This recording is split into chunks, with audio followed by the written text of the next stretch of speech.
sarà Conegliano. Bentrovati al meteo. La pressione torna ad aumentare sul nostro territorio, sarà una giornata con il bel tempo. La situazione nel dettaglio. Sul Veneto avremo ultime residue piogge nella notte tra sabato e domenica, poi la giornata festiva sarà caratterizzata da un tempo asciutto e stabile, ampio soleggiamento ovunque e cielo al massimo poco nuvoloso. Temperature minime tra i 13 e i 19 gradi, valori massimi compresi invece tra i 24 e i 29 gradi. Ci spostiamo ora sul Friuli Venezia Giulia, anche qui bel tempo asciutto con ampio soleggiamento e con cielo sereno al massimo velato. Non sono attese precipitazioni degne di nota. Temperature minime fino a 18 gradi, massime sui 25-26 gradi.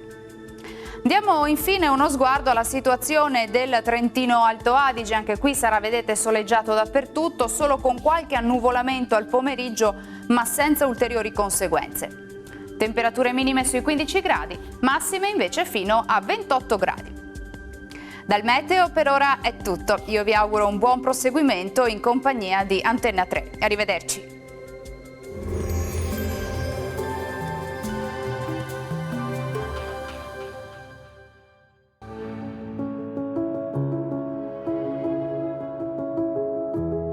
Ad accogliervi sarà Conegliano.